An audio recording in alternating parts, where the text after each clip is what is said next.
دن گزرے اور یعقوب نے وہی کاٹا جو اس نے بویا تھا، اور اسے بھی فریب دیا گیا۔ اسے 2 مرتبہ فریب دیا گیا، کیونکہ فصل ہمیشہ بیج سے بڑھ کر ہوتی ہے، اسے دھوکہ دیا گیا۔ اور یہ الہی لا تبدیل قانون ہے۔ بالکل، ہم۔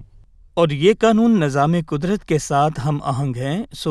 یہ بات قدرتی نہیں ہے کہ ایک شخص بیج بونے میں محنت کرے اور اس سے کچھ نہ کٹے۔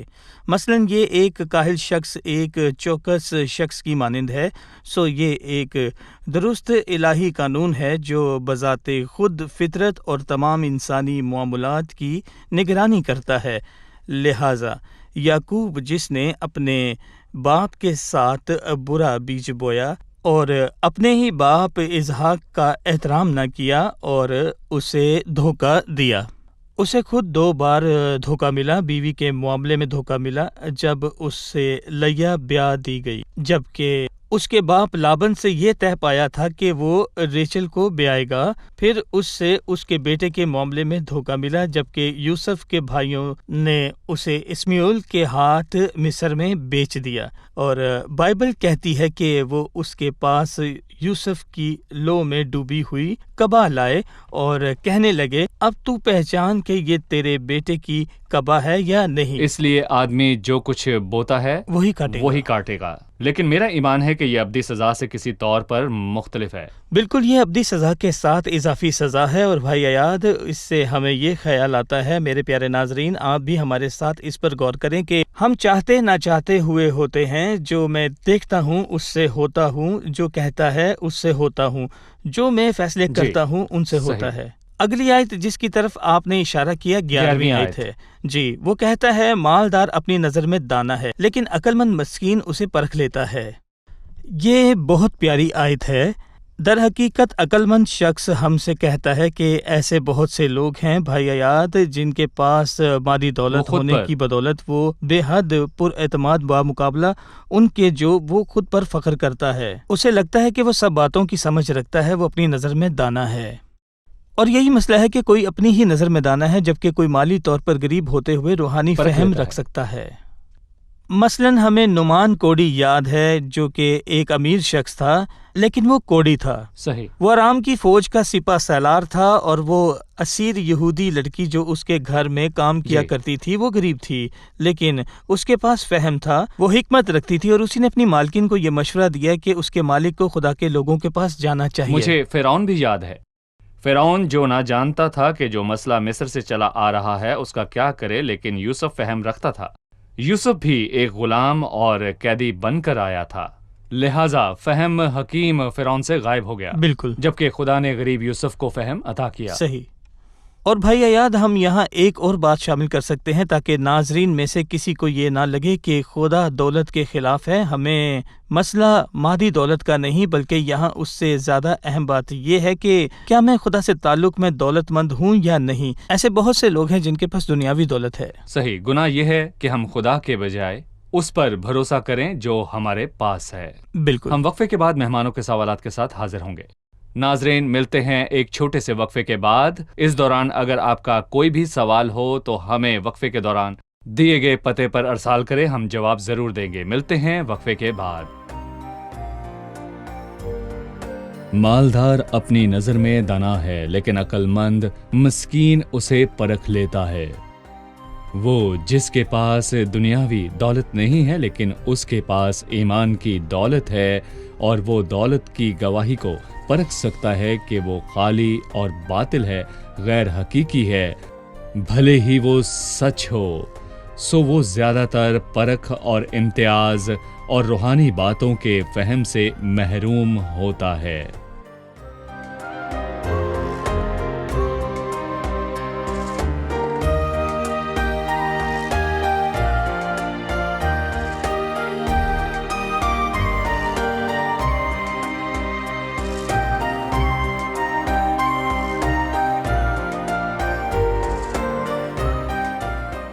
خوش آمدید۔ آئیے چلتے ہیں مہمانوں کی جانب اور جانتے ہیں ان کا سوال۔ میں 13ویں آیت کی وضاحت چاہوں گی، جس میں لکھا ہے، جو اپنے گناہوں کو چھپاتا ہے کامیاب نہ ہوگا، لیکن جو ان کا اقرار کرے ان کو ترک کرتا ہے۔ جو اپنے گناہ کو چھپاتا ہے کامیاب نہ ہوگا۔ کس قسم کی کامیابی؟